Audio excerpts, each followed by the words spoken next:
Okay. Okay. All right. So, good afternoon. I'd like to welcome all of you to Thinking About Critical Thinking. This is being sponsored by Iwate-JALT and IAEE, which is the Iwate Association of English Educators. I am the president of IAEE. IAEE is a branch of the Tohoku Eigo Kyoiku Gakkai, which is a branch of the Zenkoku Eigo Kyoiku Gakkai. So that Zenkoku Eigo Kyoiku Gakkai is also called JASAL. And anyway, I would say that JASAL and JALT are similar, but JASAL is kind of dominated by Japanese, and JALT is more, I think, I don't want to say the word dominated, but has more international educators. So I've actually always wanted to kind of bring JALT and JASAL together. So because I think that each side has kind of like different perspectives, and it would be kind of interesting if they could share their perspectives. So I'm very happy to have this event today, and I would like to thank Mary and Jacob and Jason, who's here for organizing it. And now Mary will do the shokai. Iwate-Aomori JALT is one chapter of JALT, the Japan Association for Language Teaching, Zenkoku Gogaku Kyoku Gakkai. And we have many different speakers that give presentations around the country, and we're lucky to have Andy here today. Andy, let me give you a little background. Hadley Boon is a professor in the Global Communications Department of Toyo Gakuen University in Tokyo. He holds a PhD in Applied Linguistics from Aston University, UK, and has published numerous articles on methodology, motivation, and teacher development. He is also author and co-author of several writing, listening and speaking, and news media ELT textbooks, and scores of graded readers for English language learners. So I hope you'll all enjoy his presentation today. Thank you, Andy, for coming. First of all, thank you everyone for inviting me back up to Iwate. This is my third time here. This will be my shortest time here because as soon as the presentation is over, I have to return back to Tokyo. I have a full day of classes tomorrow. Ichigen, Nigen, Sangen, Yongen. So I'm super busy tomorrow. Today I'm going to be talking about critical thinking. I will be referring to the critical thinking book that I wrote with Dr. Greg Hadley. Please don't feel any pressure to get this book. I will be referring to it, but there'll be lots of takeaway ideas today. I'm hoping that we can engage in some practical activities as part of today's workshop. So, my name's Andy. I work at Toyo Gakuen University. I've been in Japan a super long time, and I've been with JALT a super long time too. Every year gets, another year passes and I get older and I lose my hair. Now, I don't usually do this during a presentation, but this is something that I'm really, really passionate about. This is dihydrogen monoxide, and I'm really, really concerned about it because it poses so many dangers. First of all, if you drink dihydrogen monoxide, these things can happen to you. Your taste buds will send a message to your brain. You maybe want more. As it goes further and further, your bladder stretches to the experience, to a wide, wide experience. And it's really dangerous in today's society. It's a major component of acid rain. It contributes to the greenhouse effect. It can cause severe burns. It contributes to the erosion of our beautiful natural landscape. Accelerates corrosion and rusting of many materials. Can cause electrical failure. And has been found in tumours of terminal cancer patients. I have 957 people who've signed the petition. Will you sign the petition for me? Yes? No. Yes? Yes? Jim is saying no. Why won't you sign the petition? I know the answer, so. Please read it. No, about the water. It's another word for water. Good job. This is an old one. It was done by many people, including an American student who convinced his whole class to sign a petition for hydrogen monoxide. Whoever put this petition up in one of these online let'schange.org, they managed to get 957 signatures. They're only need 1,000 signatures. This goes to show how easy it can be to trick people. If we just see something at face value, oh my God, this is so dangerous, I'm going to sign the petition. So we do things often without thinking. Water. But water is dangerous. If you heat up water, it will cause severe burns. If you put water on your computer, it will break. Please be careful. I have friends who have destroyed their Mac Airs with Pepsi or water. I have one friend who destroyed it with vodka. And he spec'd up his Mac Air as well. What is critical thinking and why is it important? This is a definition that Greg and myself came up with in the book. We'd like to think that critical thinking is a teachable mental skill. It's something that you can learn. You may be born critical, you may not be. I think I was born critical. But it's something that you can learn from practice. And by being a critical thinker, you can uncover the underlying beliefs and assumptions behind the messages that you encounter during your daily life. You will hear many messages, and people will try and convince you all the time to believe something. Maybe they have a hidden agenda, maybe they don't. On the reverse side, being a critical thinker should help you to become a better speaker, a better arguer yourself, where you're not going to give a weak argument. So we'd like to think that critical thinking can be taught in the second language at any level.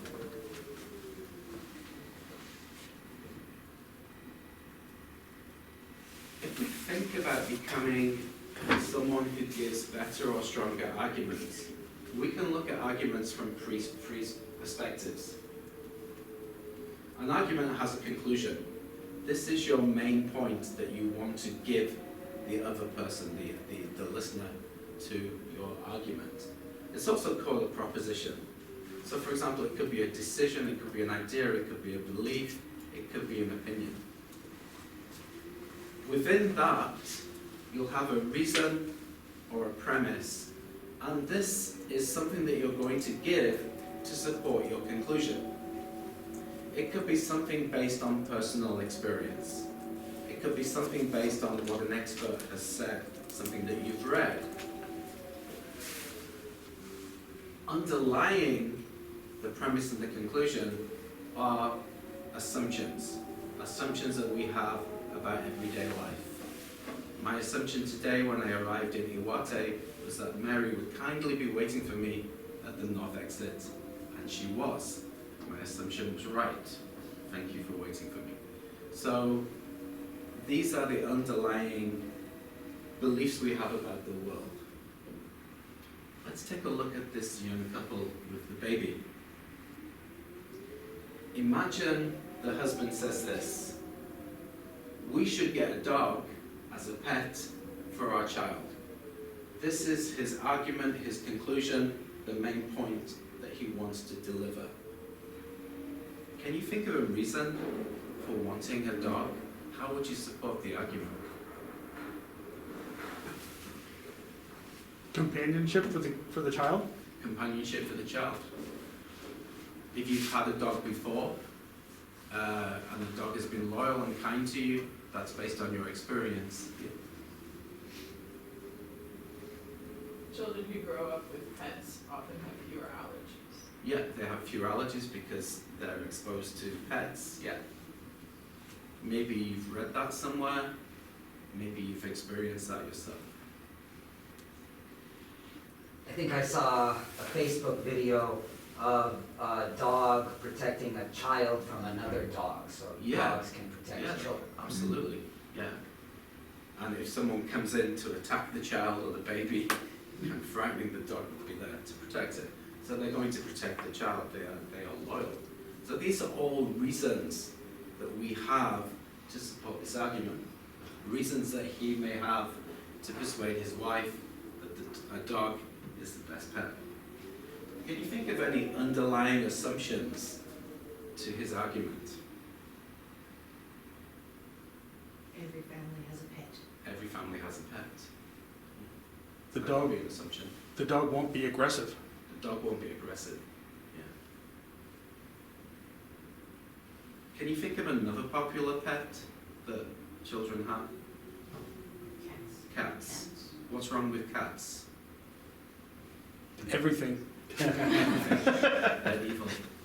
Is there any cat lovers in the audience? Obviously not me. Right. If you fall in the kitchen unconscious, the dog will try and get help. The cat will just wait and then eat you. Cats are evil. That's an underlying assumption. Yeah. Now the assumption should be that maybe a pet is a really good idea for a family. It makes the family unit. But what about the cat? Maybe she wants a cat. What we're doing by teaching critical thinking to our students is helping them to become better at giving arguments, being able to reach good conclusions, support strongly, and understand any hidden assumptions that there are in that argument.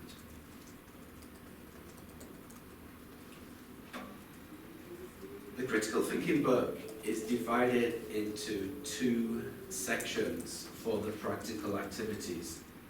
One section is based on a 4-stage process that we believe is underlying critical thinking in the classroom.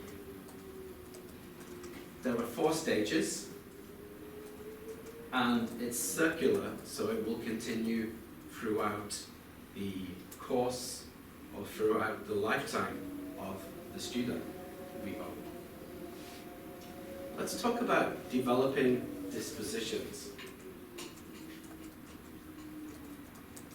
We want our students to become more critical and not accept things at face value like the dihydrogen monoxide and go, yeah, I'm going to sign that petition. So we want activities that are going to help them understand their biases or their preferences and or their beliefs and why they believe.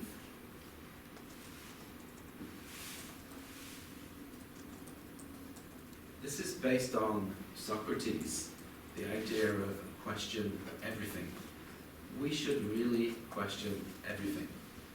If your teacher gives you homework, question everything. Be cautious.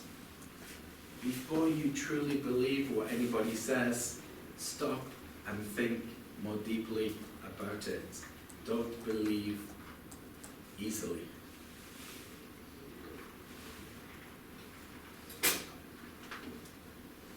If I can be political on camera, if someone says the election is stolen in America, be cautious. Don't believe it easily. And part of being critical is to look for evidence to support that information or to refute the information. That's really important.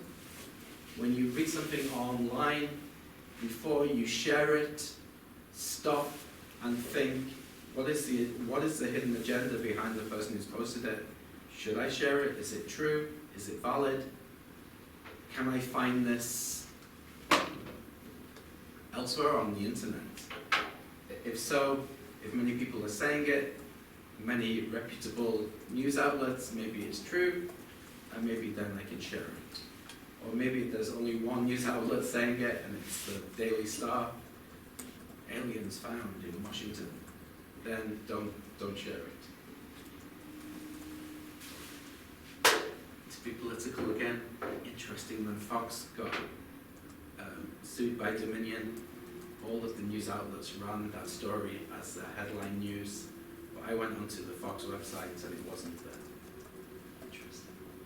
So we want our students to understand the need to not trust easily and be a little bit more cautious when they are reading information or listening to information. In the book, there are 5 activities to help students begin to develop dispositions. We're going to try one of these activities today. I want this to be an active workshop, but be cautious, don't trust me. The first activity is called Prove It. At the start of a course, we do a lot of icebreakers with students. And one thing that I like to do is the true or false game. I make 5 statements about me, and students who don't know me have to think whether these are true or false. You've probably done this in your own classes. It's a great activity. Then students can play in pairs, and they can find out about themselves. I have 5 sisters. I think that's false. Yeah, that's false. So they play like this. All right, let's give this a go. I'll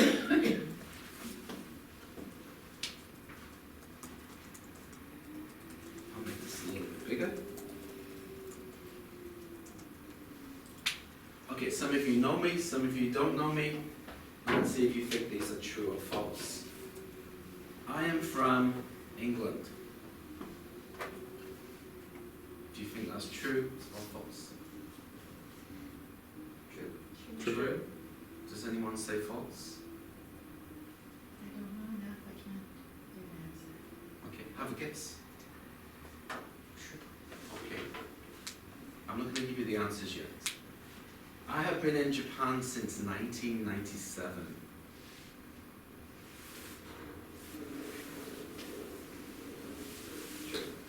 True. False. False. I'm gonna go with false. I think you've been here a long time, but I just don't think you've been here that long. Right. You think I'm younger? I like that. I say true. Going to say true. I already know the answer, so Okay. I'm not gonna say it. Jim, what do you think? I can't tell. I know it's very close to me. I'm 97. I'm not sure if you're a year before or after me, but one of the two. I don't know.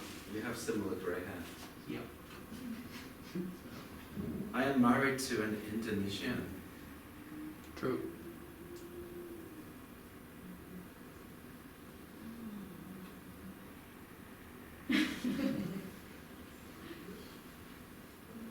No, happy now. What's your bias? Assumption. It's actually my humor. It's neither bias nor assumption. It was quite fun. True or false? False. My wife could be Japanese. My wife could be American. My wife could be Chinese. Okay. I have written 37 graded readers. Very precise number. Probably true. Probably true.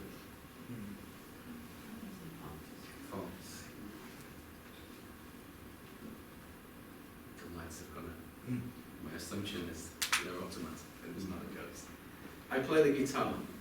True. That's definitely not true. I heard you.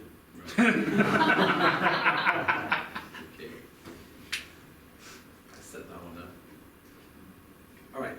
So, do this with your students. It's a way for them to find out a little bit about the teacher. All 5 of these are actually true. You can put a false one in, but it doesn't work with the next part, which is the critical thinking part. We want students to think about, why should they believe me? I could be lying. If I say I'm from England, I could be lying. I could be lying about the 37 graded readers. I could be lying about my time in Japan. don't accept what somebody says as true. You need evidence to support these statements. I'm just going to put you into very small teams for a few minutes. What evidence would you require from me to believe these statements? If you can find a partner or a team, just to have a Pairs or like? pairs, yeah, pairs would be okay. Yeah. Or you can find someone to talk to. What evidence would you require?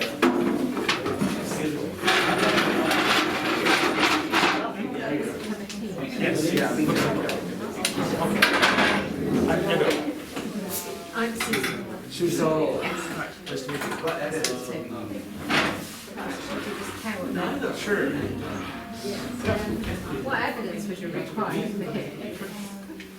I actually don't really think about it, but I don't really know. Yeah, how did you, I mean, it's Well, so let's say like, yeah, but because we said for the first passport, their birth certificate, passport can be different. well, a lot of people do lie, Usually it has your birthplace. so we don't need to question that. Could you trust him based on his, you'd be. So let's say you're interviewing him for a job. Oh, okay. Okay, so, Yeah. Sure. you're interviewing him for a job. Oh, really? He's from England. Okay. Okay, sure. So, I mean, I know that. Yeah. Yes, I mean, I think he might be kind of. No, he can't. Well, if I spoke to him and I heard his accent, I probably would. Hey, Kenny, the screensaver.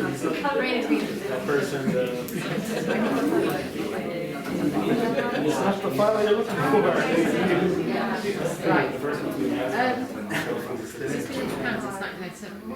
Okay. Would that be his passport? Yeah. Yeah. You have to say that because like my passport says we don't have any. Okay, yeah. But I'm sure you can. Sorry. Yeah. I'm sure you've been through multiple passports. Yeah. Oh, really? But still, The 5 truths. my current passport still says the original thing. Oh, does it? Okay. There you go. I'm married to. Is that, I'm not married to it, so is that the marriage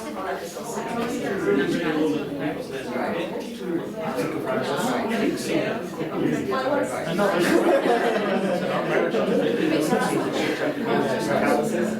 It just has where she's from. No, actually, got married. Lie about their kinky It does have That's from number 4, I think, is So with the, people can embellish your resume. so I'm friends with him on Facebook, and I know, I remember when he Yes. was married, and I know, I saw him go to Right. I guess I got his Facebook, his Facebook to verify. Probably would.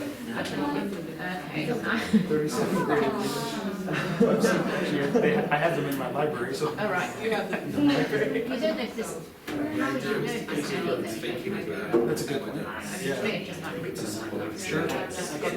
Yeah. Hasn't told you, you can't face it. That's true, yeah. Yeah. Which I have. This is about Better than me. So I give you credit for that.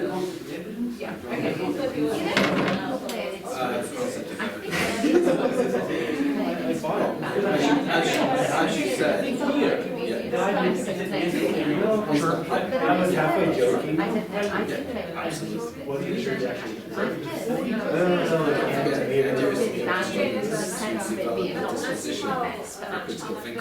This is Yeah. one of the activities.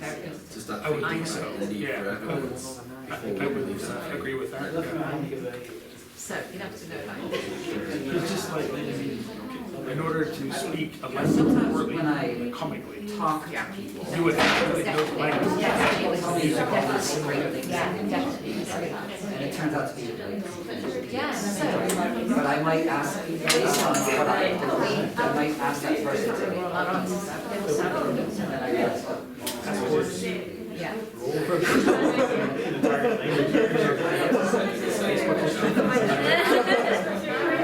There's a question like that. I don't know. It depends on. I think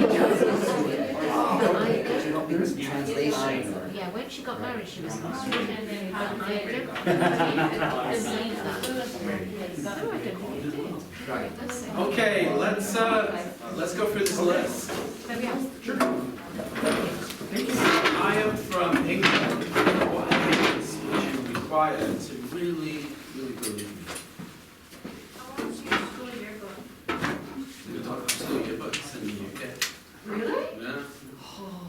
How about an official government Birth document, certificate. birth certificate, Yeah, birth passport, certificate, driver's yeah, license? absolutely.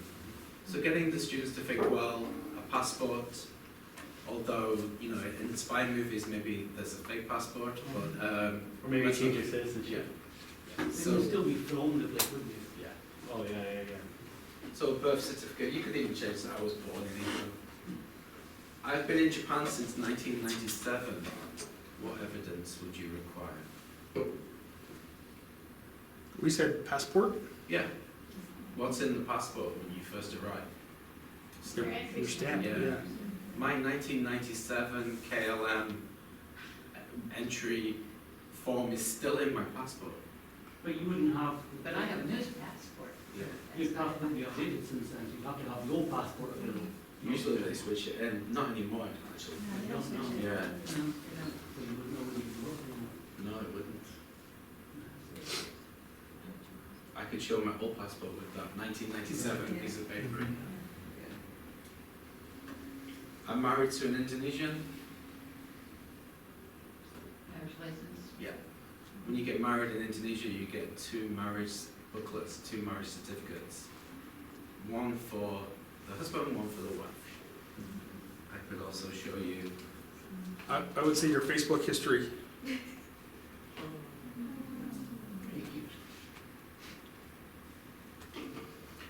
I have written 37 graded readers.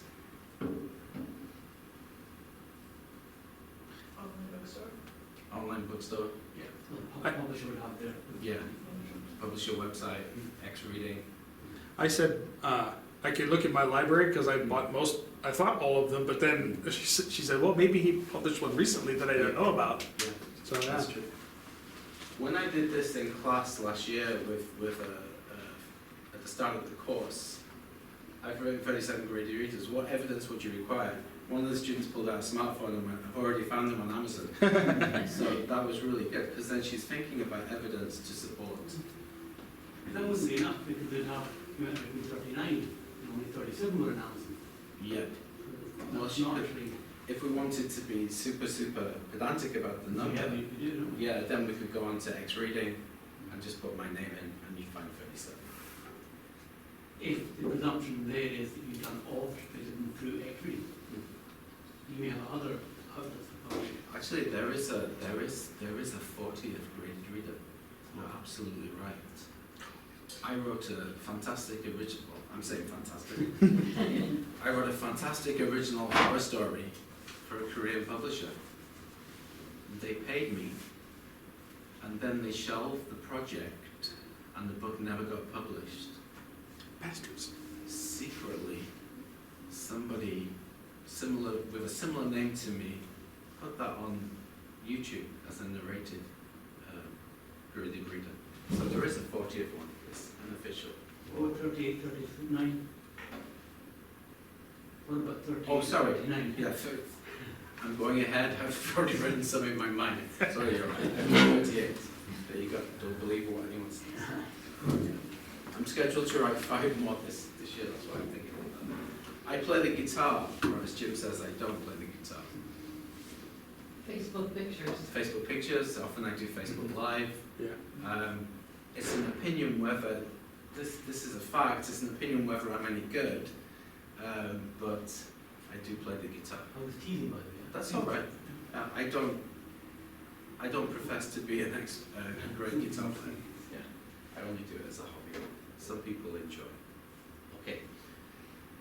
The idea behind this activity is just to take a true and tested icebreaker and just to add a critical thinking element to it, where students are then thinking, well, what evidence would I require to believe it? Of course, in everyday life, when you meet someone and someone says, hi, my name is Peggy, I don't believe you, show me evidence, show me your ID card. That would be kawaii. Why would you do that? But this activity is just to add that layer of, before you believe, think about the evidence that you would require. And of course, that evidence could be faked. You know, it could be a fake passport, it could be a fake ID. But just to add that element in. After you've done this as the teacher, get the students to work in groups of 4. They write down 5 statements about themselves, some which are true, some which are false. They play the same game, they get to know each other. And then they work together and start to think, well, what evidence would I require? And you get students thinking of really good comments, like, I work at Starbucks. So what evidence would you need to believe me? Well, I could go to your Starbucks and see you working there.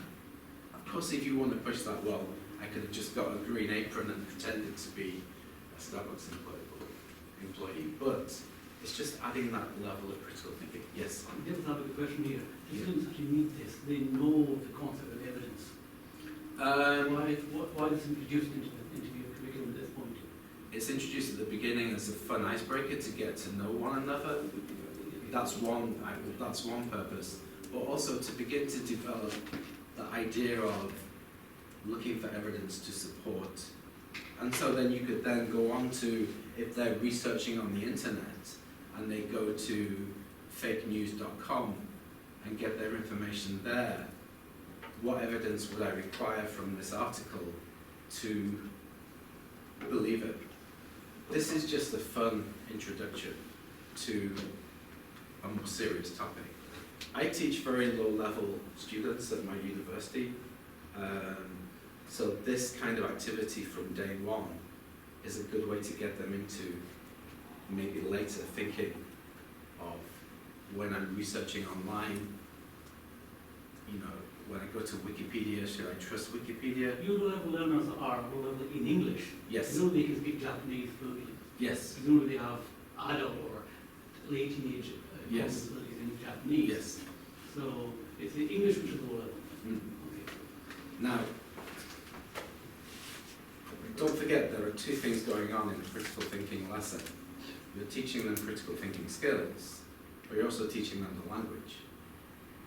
So this is a fun language learning activity as well, because they have to think in a foreign language, in English, in the L2, of the evidence and communicate to one another. So there's that level going on too. Okay.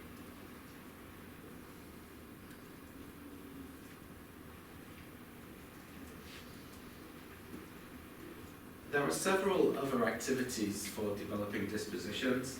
I tried one in my class on Thursday, and it worked really, really well. This is to list beliefs that you have. And then you work in a pair, you say your belief, student B goes, well, tell me more about that belief. What evidence would you require? What evidence do you have to support the belief? And why would somebody else have the opposite belief? And how would they support that? And I did this in my class on Thursday with rotating pairs, and it worked really, really well. The students were, you know, coming up with some really interesting ideas.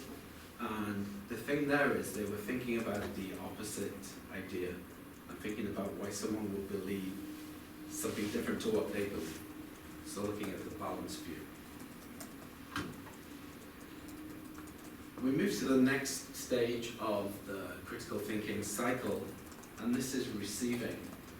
And here, we want students to listen. It sounds very basic, I know, but when we are listening to someone and what they believe in or what they're trying to tell us, sometimes it's very easy not to really listen to what someone is saying, especially if they're saying something you don't like or is not part of your belief set. And we want them to understand the incoming message from another speaker. Be curious about it and be respectful. These days, there are lots of arguments in the sense of fights. When someone says something they don't believe in, they start to talk over one another and don't really listen. I watch a lot of news shows where they bring in people with different views, and they'll ask a question and then suddenly they start shouting at each other and fighting and not really listening to each other's arguments. So here we want students to receive and listen to the argument that's coming in. A really basic activity, once again, for lower level learners is just to practice listening skills. So, for example, you could start off with a really easy question: what did you do yesterday?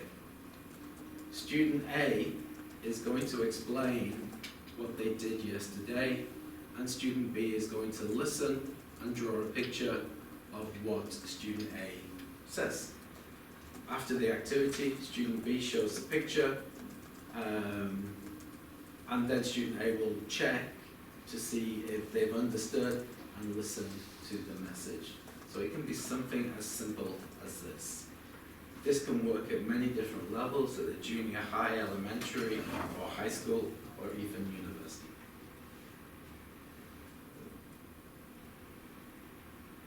The next part of the cycle is reasoning. We want students to be able to think about the strengths of the arguments that they hear, consider any errors that there might be in reasoning in the argument, and maybe notice logical fallacies. Now, the second part of the critical thinking book focuses on 24 logical fallacies. There are 3 activities for each fallacy. One which is aimed at lower level students, one that's aimed at intermediate, and one that's aimed at advanced. And that's regarding language. With any of these activities, please remember that you can switch to the L1 and you can teach these bilingually. If you feel that the language is too difficult, you could do some of the work in Japanese as well. Here we have an activity called Rank It. We're going to think of 5 reasons for an argument, and we're going to decide which is the stronger argument and which is the weaker argument and why. So let's take an example. A student comes into the class and says to the teacher, "I'm sorry, I didn't do my homework for the class. I didn't do my homework." Can you think of 5 reasons for not doing your homework? Please shout them out. My dog ate it. Okay, just one moment. Me. The dog that the husband got for the baby, Yes, yes. 18 years later, the dog eats the homework. The dog is still alive after Well, 18 the years. wife threw it in the bin because she was angry She wanted a cat. angry at the cat and blamed it on the dog. There you go. Can you think of another reason for not doing your homework? Right, threw it in the bin. Part-time job? Okay, yeah, Not doing it or not bringing it in? not doing it. Not doing it, so just not doing it. I wasn't interested. Reason or? Sure. Not a reason. Felt sick. I wasn't feeling well. Yeah. Cut the grass. Nice. Stomach.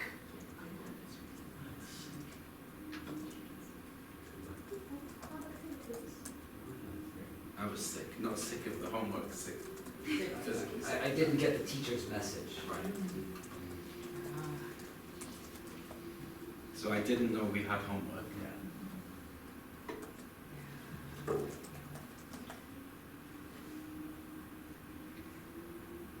all pretty bad excuses. Okay. So my dog ate it.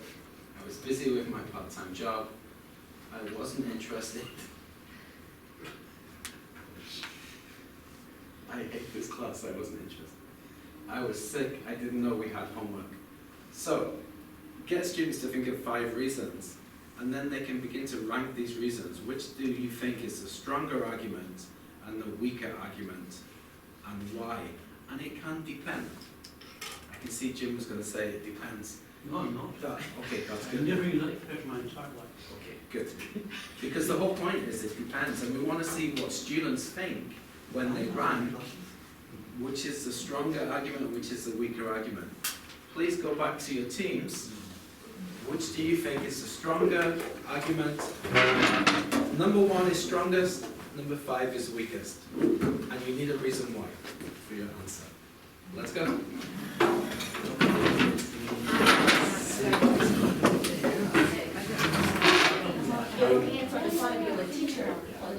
So which, The best reason. 6 is strong. yeah, maybe the most trustworthy, believable, yeah. Okay, the most trustworthy I think that's the reason. second strongest. The most trustworthy reason. They And should why? just do Is that what Yeah. you said? Most trustworthy reason. But that's one that students find on. I think What? You don't, yeah, it's a good reason. When I hear it, I'm just so skeptical. Yeah, no. So I would say for that reason. Don't say think no. Well, I'm biased, but I would say when I hear it, I was thinking I didn't know about how my to- job. You didn't have it yet. No, because Well, I didn't say it was that. yesterday, and Yeah. all the proof that you I say that's. And I'm thinking about myself, sometimes my way of communicating. But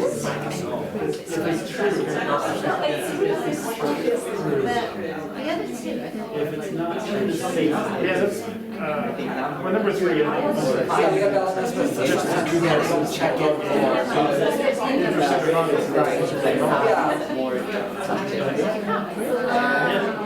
It's a one I do, but I don't use the one that I don't Me either.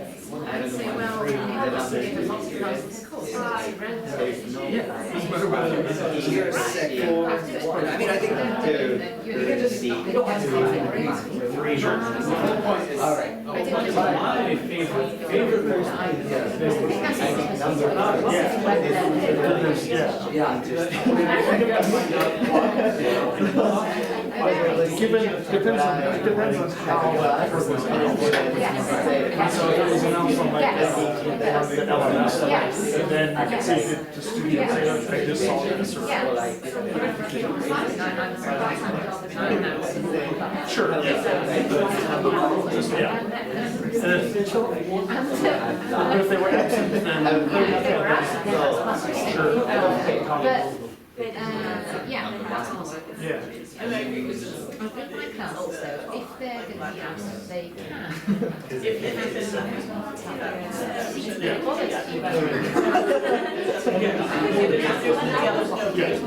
I was We're in Furosaki. Okay, yeah, I mean, An excuse I never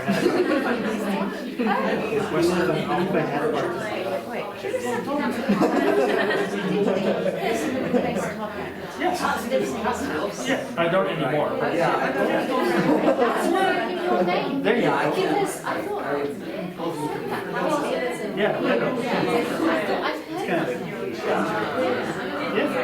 Yeah, me too. Yeah, Tom was my wife's teacher, that's how I met him. I So my wife appreciate went to honesty. school. Yeah. And his house, yeah. It's a beautiful house, it was great for I mean, I us. think I get that quite. So it's just to wedding to this place, yeah, small word. Tend to be sick. Yeah. Yeah, he's actually coming back to your son. And sick and grandparents. He's just coming, his And former, grandparents. his university, his university people want to come see our summer Japanese program. Okay. So they want to create one of their own, so. Rather dubious, Yeah. but rather a bad. Yeah. Oh, really? Well, my administration is kind of assholes, you know. Typical stuff like this at private university. Yeah, so he's just coming back to visit, to actually, to show them what our program is. So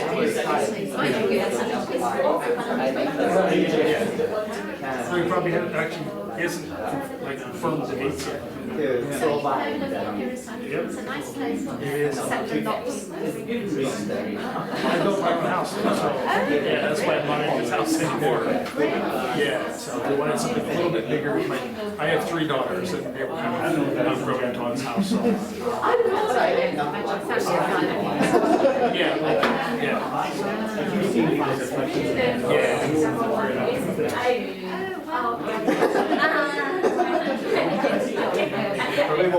yeah, they actually did it full time, which is something they never did for him.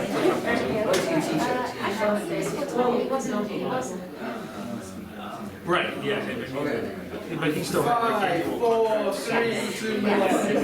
but they weren't looking for anything else. There was no limit. No, Yeah. there wasn't. No, that's right. That's great. Now don't forget, there's no right or wrong answer. Nice try. What you're doing is thinking about these arguments, Yeah. these conclusions, thinking, well, which do I think is strong and why, and which do I think is a weak argument and why. I'm going to go to the back. Hi. Which do you think is the strongest argument? We don't have a conclusion, but we think the number 5 is very weak. I hope you enjoyed your break. The cookies were fantastic. Thank you very much.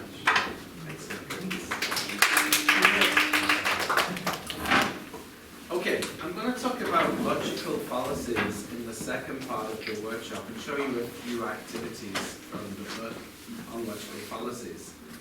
Logical fallacies are informal fallacies. Like a formal fallacy would be, for example, premise 1, all English teachers have pens.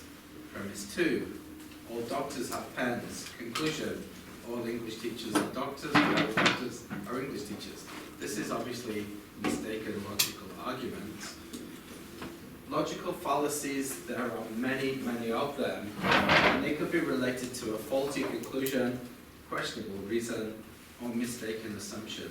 So in the book, we've tried to divide, we've chosen, there are many, many fallacies. So many. We tried to choose 24, 8 faulty conclusions, 8 questionable reasons, 8 mistaken assumptions. And as I said, each fallacy comes with 3 activities at different levels. Although we feel that you could adapt them, there's no reason why an advanced class couldn't do the lower level activity. And if you're using bilingual language teaching, there's no reason why you couldn't do the advanced with a lower level class. I'm going to give you an example of one of the fallacies that we're looking at. This is called the post hoc fallacy, and it's based on a faulty conclusion.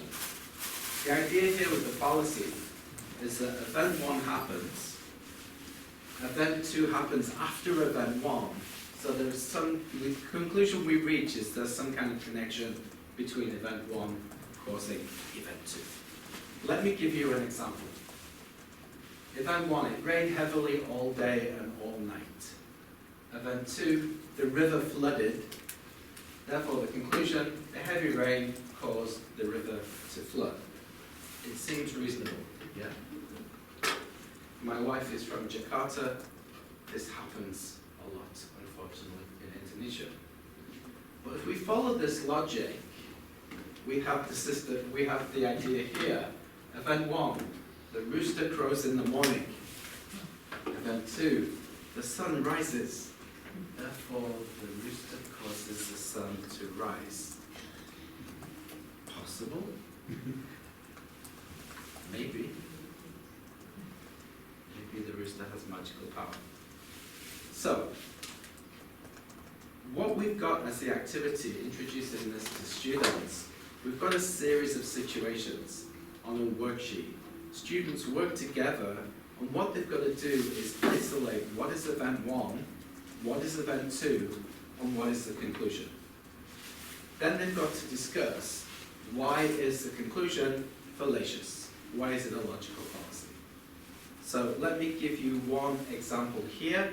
You can work in your same team or you can find somebody else. I'm going to show you the example. I'd like you to read the example and with your partner or your team, what is event 1, what is event 2, what is the conclusion, is it a fallacy? I'm sorry. And if it is a fallacy, emails why? and I'll talk to you.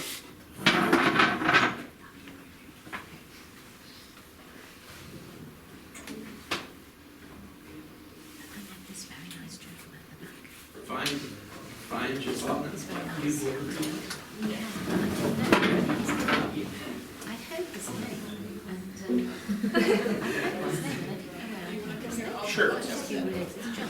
It's actually the cops. He's a good friend of mine. Sold his house. Not sold his house. He was living in my friend's house. Okay. So that's how I know. So we just All right. Finding the perfect in the past Yeah. meeting, about spending more than Read it. Now, you could say that it's an illogical fallacy, but on the other hand, we believe in karma. That's what we say. But I think so. I mean, there's obviously like trouble. That's a bunch of bad karma happened. I believe in karma. I can't prove it. Sure. I can't prove it. But I think you can't prove it in a normal way. In a normal way, but you can't prove it in the way that yeah. Prove that the sickness and I got your first email a few weeks ago, and I'm sorry I didn't reply to it. I'm really sorry. I wanted to reply to it. That's what I was doing, and I didn't have time. I was waiting for her to come back, and I just didn't have time. Tooth problem, and I my tooth was fine. Last There was a week, woman on the actually, I was taking a picture. he said, oh, it And seems then to she be gave me a really okay. dirty, bad So I look. just And then that night, I got like violently ill. I was sick, I can't breathe up. That's what I thought. So I got exceptionally sick. I've never been so sick in my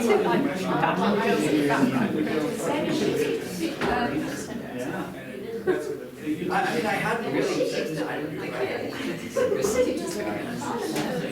I travel all the time. Never get sick. What would you do? I don't eat it. I don't eat it. Yeah.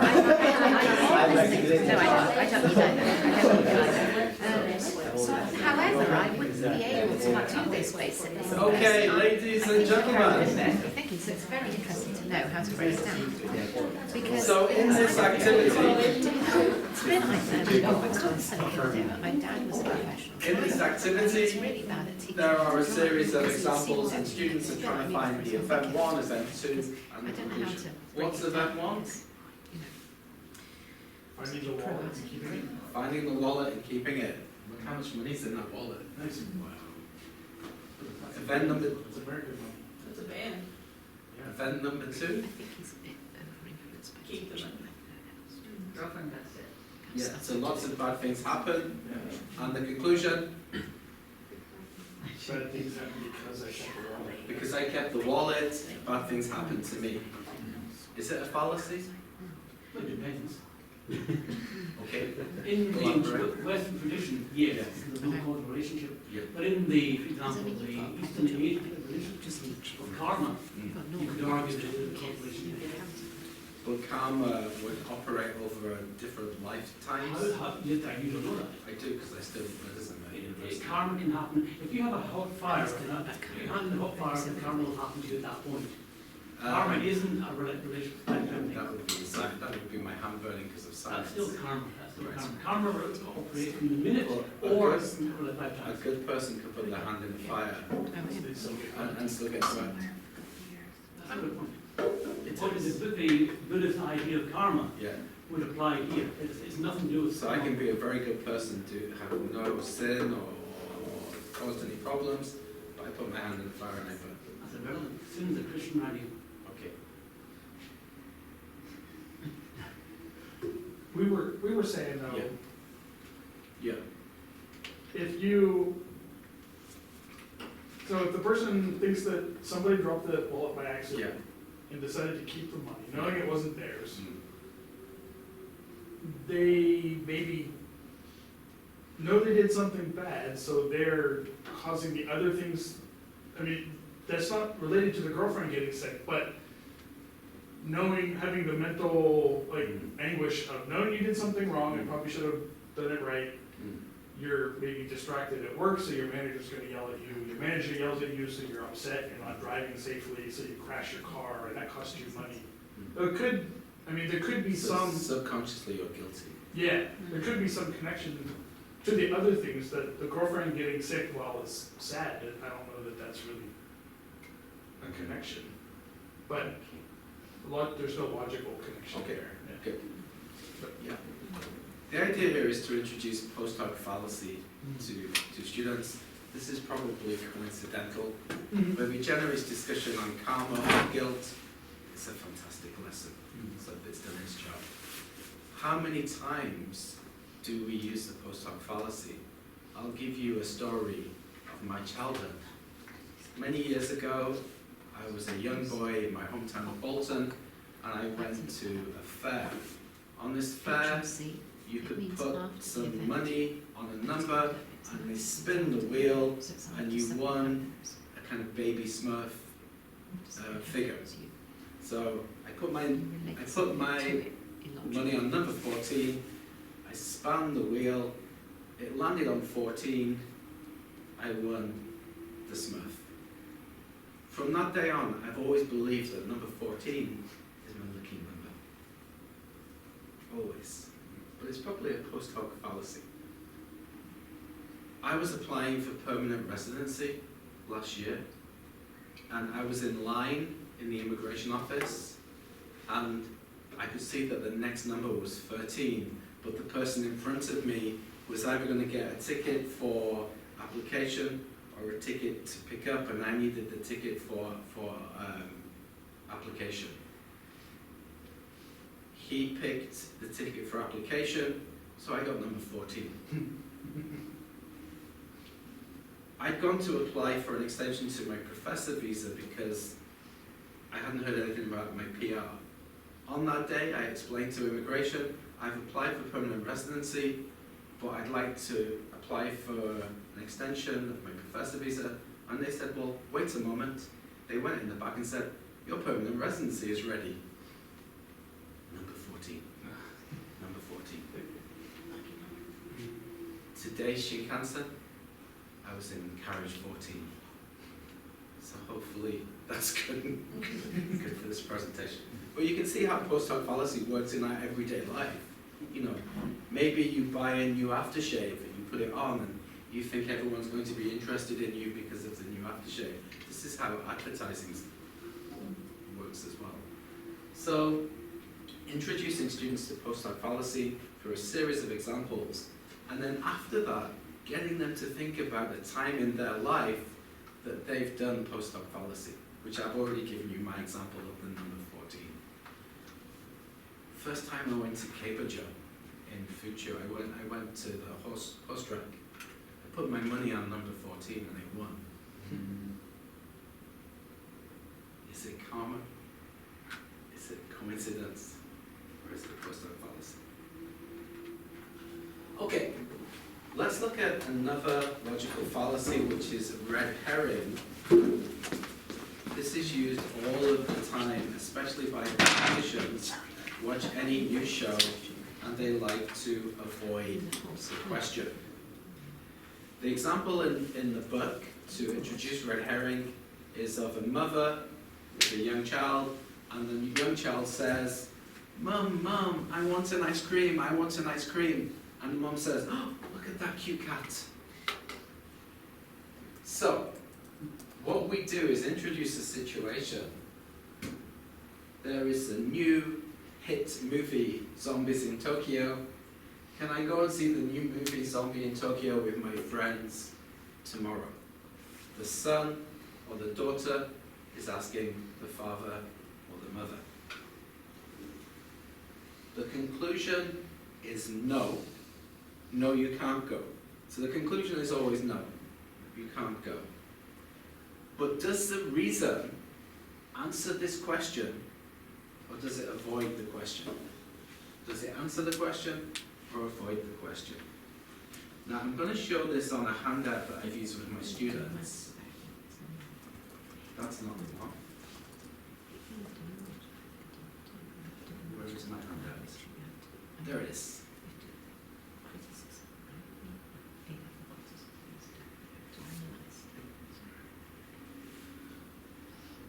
Let's start with number one. So response number one, can I go and see Zombies in Tokyo? It's a very scary movie. Maybe it's a junior high school student or a high school student. Well, high school is 17, 18, so maybe junior high. No, I'm sorry. I hear it's a very scary movie. Many people have left the movie theatre in the middle of the movie feeling sick. They had nightmares for days after. I'm afraid you are too young to see the movie. Does this answer the question? Or does it avoid the question?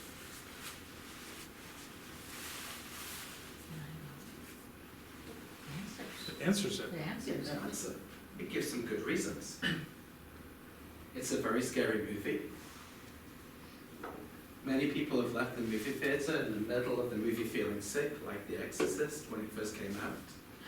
They had nightmares for days after, and you're too young to see the movie. I don't want you to have nightmares, so this answers the question.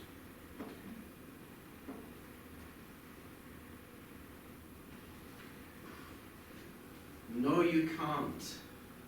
When I was your age, I never watched scary movies.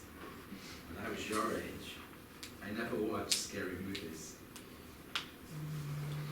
Do you think that answers the question? No, it avoids it. It avoids the question, I don't know, because the very first part says, no, you can't, so that answers it right there. yeah. Yeah, but the reason, we're looking at the reason. Yeah, This is reason. all about the reason. The reason avoids the question.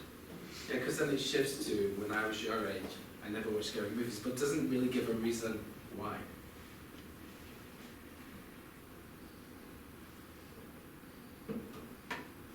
No, you can't. The movie is rated 18, and you're only 12. You won't get in.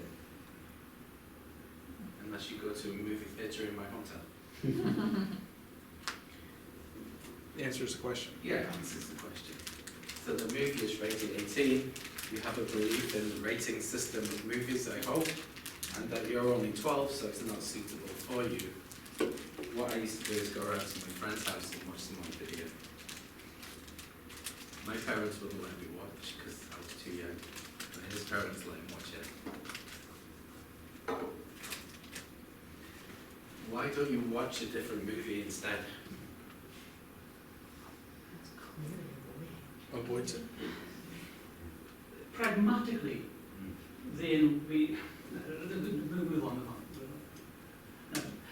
We have the idea that, for example, there's number 2 as well, that you couldn't, I didn't watch my age. The parents have a right to establish rules in their family, and by saying what happened in the parents' experience is therefore going to have to, that's perfectly okay. Well, does it give a reason? Yeah, that is the reason. The reason is this is what happens in our family. But that reason is implied. Sorry? The reason is implied. Well, the reason implied, the implication is quite clear. Is it? I'd imagine so, yes. Okay. I don't. And for this one here as well, again, the reason, the practical reasoning, often, it's called presumptive logic. Reductive logic isn't standard logic, it's not formal logic. And things that haven't been said are equally important to what has been said. And I think that would probably apply as it answers the question. In terms of presumptive logic. But in terms of red herrings.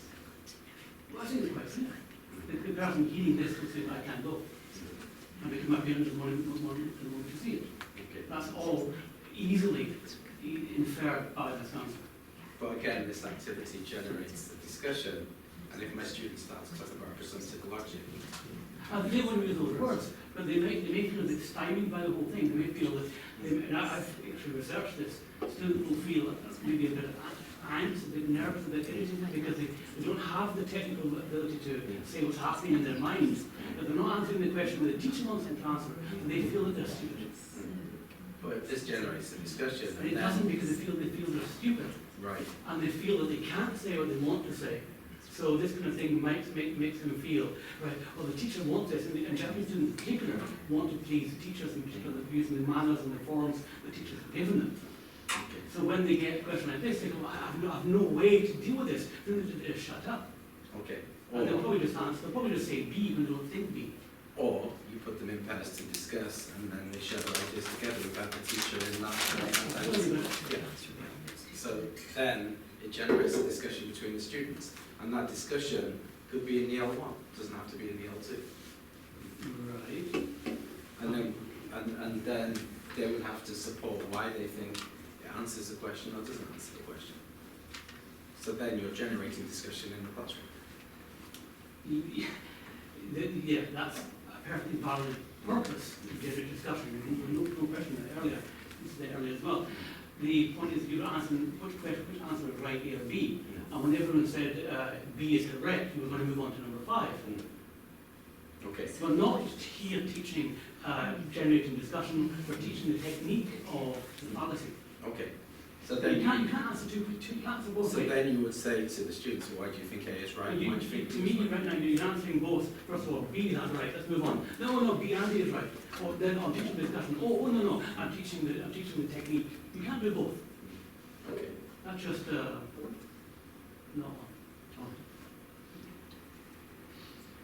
Let's move on. I think I should must. I hear your friend passed her English test last week. That's great news.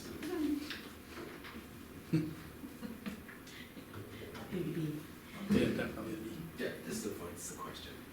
So then, looking at times that people avoid the question, you can get students to think of examples when this has happened to them. You can set a homework task where they look for what's happening in the news, and they come back and share their ideas in the following class.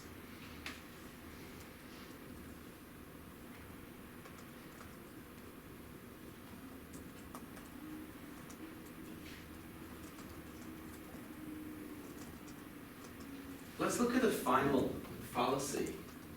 And this time I'm going to get you to think about how you would teach this fallacy to your students. So rather than me introduce an activity, I'd like you to think of an activity in your pairs or groups. So the hasty generalization is reaching a conclusion based on insufficient proof. So for example, my grandpa ate fries every day and lived till 103. French fries help you to live longer. Your sample size is 1 grandpa. All dentists are intelligent. My mum is a dentist and she's very smart. Again, the sample size is only 1, it's your mum. I'm sure your mum is very smart. Are all dentists smart? Maybe they are. I'm going to give you some time, about 5-10 minutes in your team. What kind of activity could you do with your students to teach them about hasty generalization? Okay, let's go.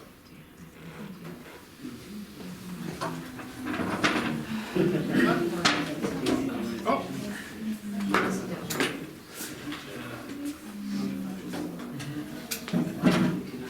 Find another example.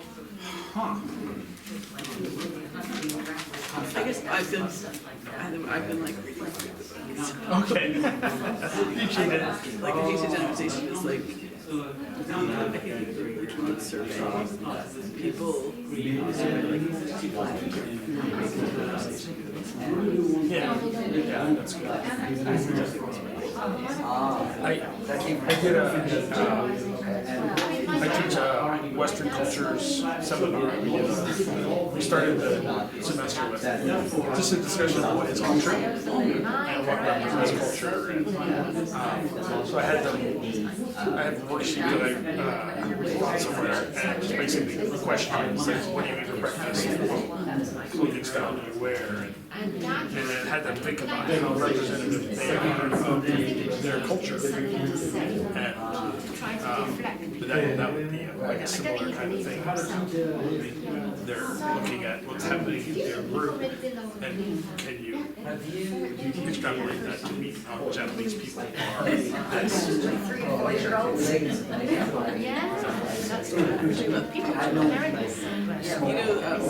it's been a long time, like the happy video. It's like with the Minions movie. oh yeah.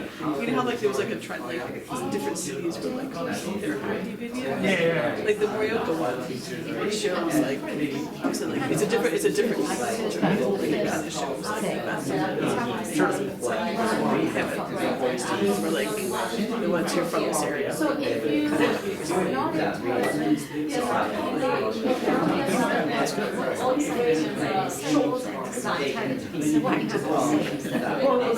It's related. Is that you can talk about does it have to be a really capture You have to look at all the stuff you have to know, and then you have to step on it. snapshot? But what does that say? Like what is what is that like? What are the values of the show? What are the values? It's pretty. Yeah. Some If you want to go out to a festival, And I like but I do think that recently they wanted to take my that's what you mean by this, and I think that, yeah, it wasn't easy.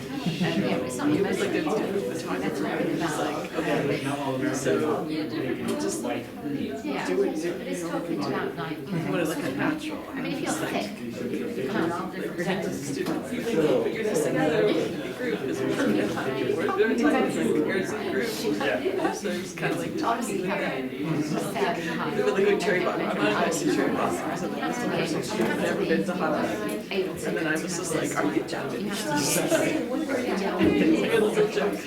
She's like, Tasha, I'm not. It's like when I first came into Japan,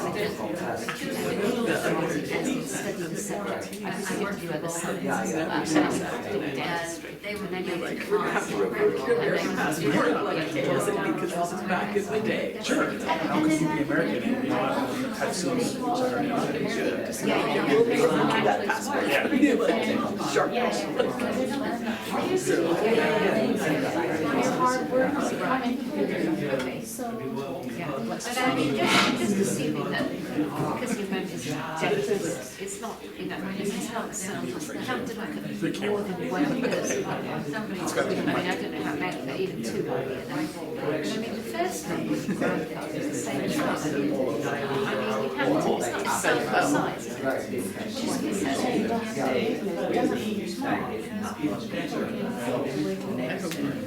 I'm related to this. I left laundry outside. We were out. It's raining. It's actually each one is described. You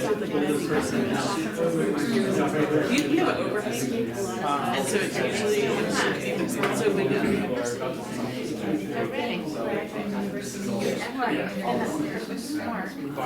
But yeah, graduate university is actually washer just dryer, a like the combo thing. actually rules qualified. Because, I mean, normally when it rains out in the summer, but this time of year with fall pollen and stuff, we all have bad. To a certain Yeah. extent, certain that's. It's this first actually, it's the first time because this happened. So my husband, we're like touching. But it happens like every early spring. We'll be in in bed, come down, he'll like pull up the cover and just be like, start like, it's like, put the covers out to freshen up, you know, whatever. it's a nice And then I'll, day. yeah, it's like a nice day, and I'll like, I can't do that. And I actually just asked him, like, so like, because it was like sunny, it didn't seem like the coleslaw was, it was windy, but it didn't seem like, it was like, it was cool, so I thought it wasn't like, I thought it was like, kind of easy, right, with all that. There's no English. What's all this? So, yeah, I did a bunch of benchings. No, but I mean, no, but the fact that. Where'd your husband stay? So he's right now he's stationed. He's a physical therapist. He works in the provincial hospital system. So he's in the southern part of Iwate now. He was like close to the highway, so I mean he's 60 kilometers is like the. And is it He comes home every weekend, and sometimes he comes home midweek, depends. It's not great, but This is not that. yeah, so these, yeah.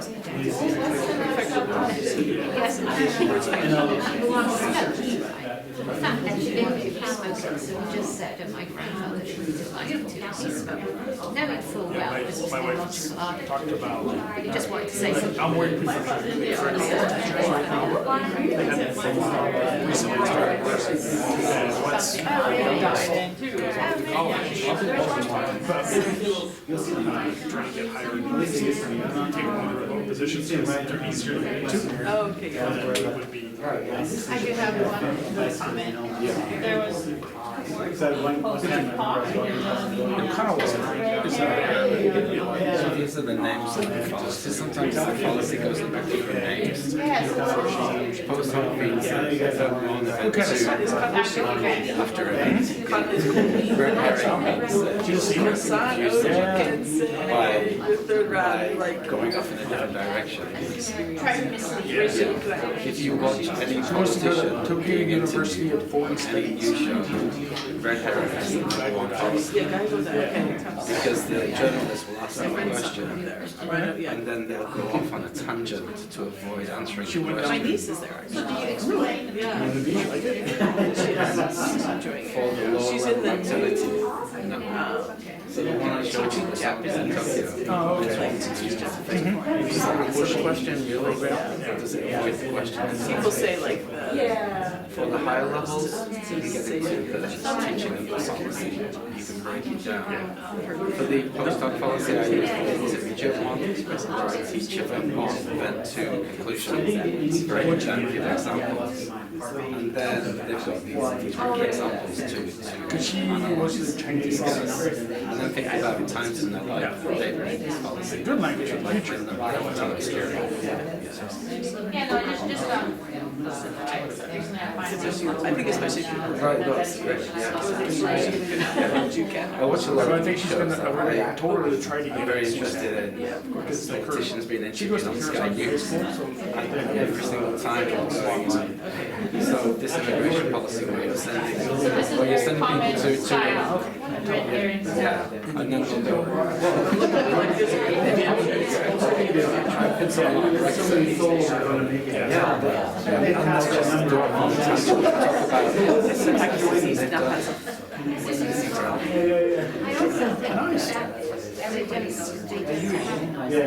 My oldest is dating Bangladesh,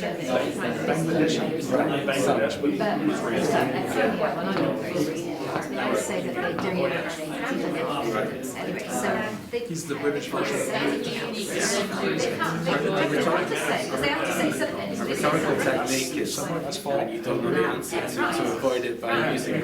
Right, they say something. She told me, she's like, he's just like you.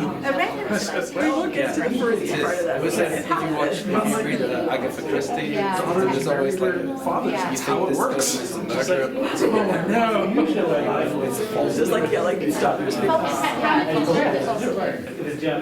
that door, he's a nice guy.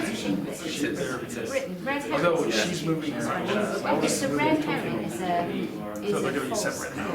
Oh, so we're- She was with the big kid, she quit that, and now she's Because I don't know the answer, I can pretend. Well, one thing that I say, right? students to go to boarding school. I think it was just like ACS. Yeah. Very small. You find that some policies go under different names depending on the person. So, there's a case. Yeah. yeah, up here, yeah, herons. Not for Japanese, not for normal Japanese people, let's put it that way. No, what's 90 grand a year or something like that? Oh, a year. In a different direction. When I heard, Hey, I did my best, I taught it last year. and that's, my other thought was, they're targeting Chinese, Korean, Vietnamese, rich people's kids. And they're going to consolidate the Choosing those countries. He did it. I mean, and there was like, Quite simple. Distraction technique. No, that was British. I have to say, I thought that was enemies are like, I'm surprised it's British English. It's a common term for that policy. Yeah. Whereas some will go there's so into much different like, names. with that, Where they're it's even like, there's so many activities to do. Yeah, it looks like an Yes. amazing place, it really does. Did they do any recruiting while here for faculty? Or had they brought their own? Well, it's just that I saw them somewhere for it, but they you had to be a licensed. Yeah. You can't get kind of a license to not use it. Okay. So, That makes sense.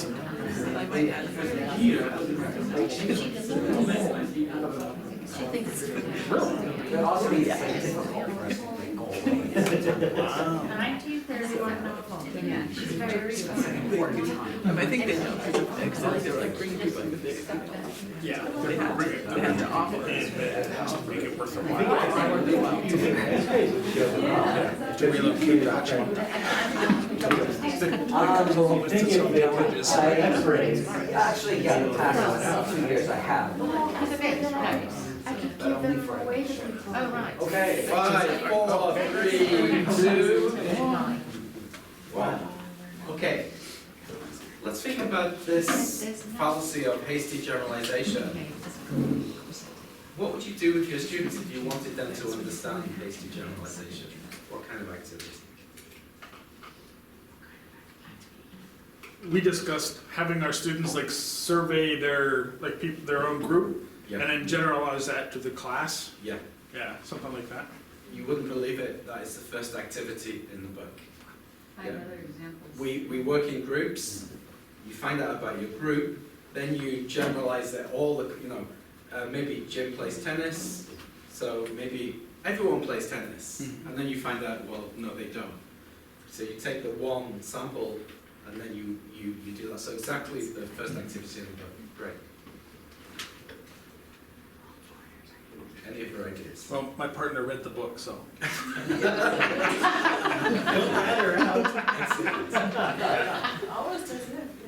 But I do something similar. I teach a Western culture seminar, and on day one, I have them answer a small questionnaire about like their favorite food, how their style of dress, and then we talk about, are they representative of Japanese people in general, and then talk about how even you can generalize about a culture, but within that culture, individuals are different, so it's hard to jump to conclusions. Yeah, I've done that too. We talked about nationalities, and you have to generalize. I mean, you start off with let's generalize about nationalities. All British love cucumber sandwiches and have an umbrella and play cricket, and then you realise that that's not the case. Any Brits with an umbrella? You have an umbrella? Yeah. Great. Always. Well, not today, actually. No, I don't have Okay. it. It's one of my car. Right. There's one in your cup. You're honorary Brit today. Yeah. When when we go out, we don't take an umbrella because there's nowhere to put it in the pub. So that's the reason. Nor do we take a coat because you don't know where to put it. Any other ideas? Yes.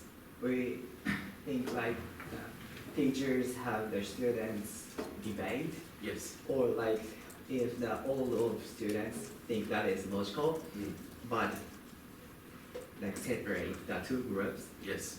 Team may think that sentence is correct or like logical, and other is not. Yes. And like the reasoning, try to reasoning, and why that is good or why that is bad. Yeah. And after that, like then they try to correctional activity. So like as he said, like trying to survey or like fix the like sentences. Yeah. So like debate or correct activity. Yeah, I like that idea. That's really good. Yeah, have them try and argue and see where it goes. Great idea. Anyone else? Can I ask a question about, like, a little bit about the rationale? Yeah. Is the rationale for introducing this because people do this all the time? Yeah. It's one of the common logical fallacies. Yeah, people, we do it all in our lives. You know, you'll make a generalization just by looking at somebody. Unfortunately, you start to generalize about a person before you even know them. We're always making generalizations, which are hasty. So We're looking at somebody and then making a generalization about the group that the person belongs to? yeah, yeah. I had a class on Friday. First time to meet them face to face. One student came in late, no textbook, no notebook, no pen, drinking Red Bull. Sat down and I made a hasty generalization that this student is going to be a troublemaker. I may be wrong, but it was a hasty generalization based on appearance. Jim? Maybe hasty. Time will tell. Time will tell, because you know. Well, you define it as the same thing. Time will tell. But in your slide right now, they are the same thing. You define them equally. They're hasty is faulty. Yes, but I don't know yet. So if it turns out to be correct, it's not faulty. French fries help you live With longer. your Red Bull student, if he turns out to be a bad student, then it's not faulty.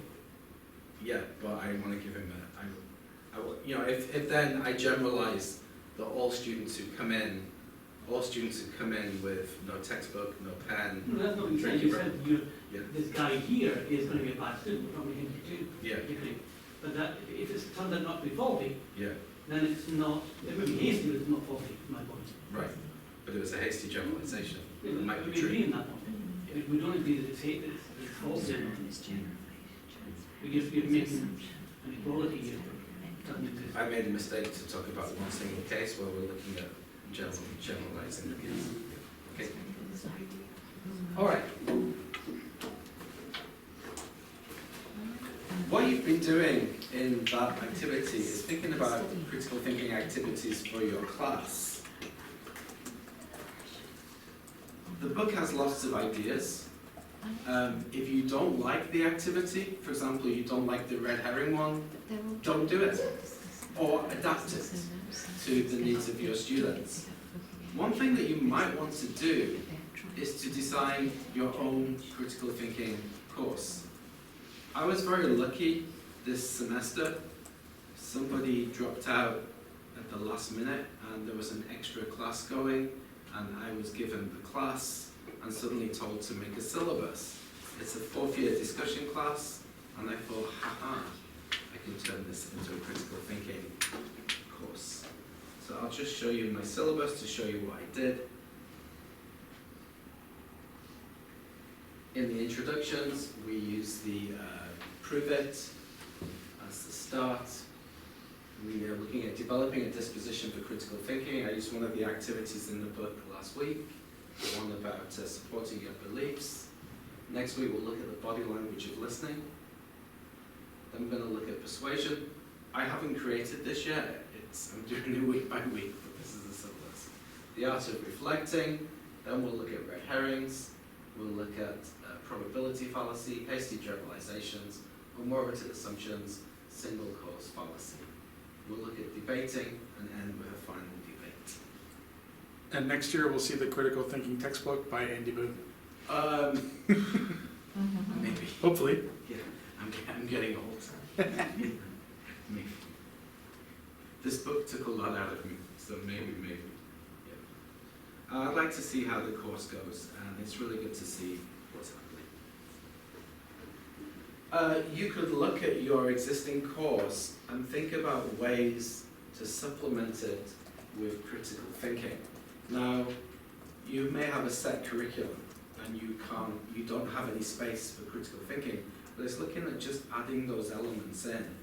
Once again, using the example, prove it as an icebreaker, but I added a layer of critical thinking where you're thinking about the evidence to support those statements.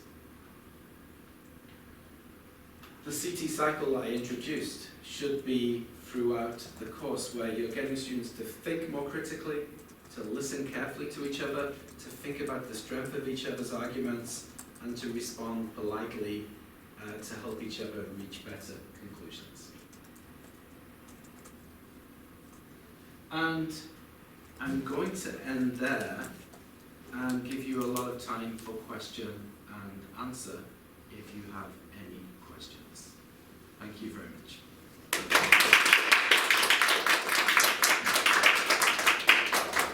I might run for the door and get my Shinkansen. I don't have number 14 on the way back. What time is your Shinkansen? 4:50. It's a joke. I'm driving back. Very fast. I have lots of time. It's not a hasty generalization. And we're leaving by 4:15. Right, okay. Thank you. Comments Just or let me questions? know if you're gonna catch a ride with Mary or not. I'll ask. Thanks. How did you and Greg come to start doing this? Greg had the initial idea, and he met Jill Hadfield, who's one of the series editor at a conference, and he was very concerned with the way the world is going regarding the way people are manipulated by social media. I mean, if you look at America, Brexit, all of that stuff, Brexit believing the message on the bus about how much we'll save for the NHS, and then it never came. So if we can get people to think a little bit more about what they read or what they hear, to see if it is supported with evidence, or see if they can refute it, this will be important. And so he needed a material writer for part 2. So he asked me, and I said, sure, I'll give it a go. And so we worked many years on the book. There were many delays, but thankfully it came out last year. Greg did the theoretical side of it. So in chapter 1, you've got the theory of critical thinking. And in chapter 4, you've got how you could research it. So if you want to do a research project based on critical thinking, different ways that you could research it. My chapters were all of the activities and how you could implement this into a syllabus. Is this going to be worldwide? Yeah. Yeah, it's available in all countries.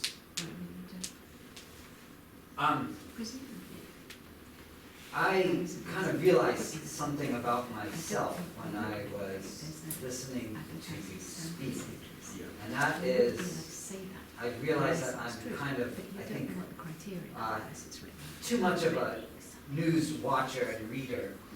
And I think that the majority of news, personally, that I watch is like, comes from the United States or something like that, where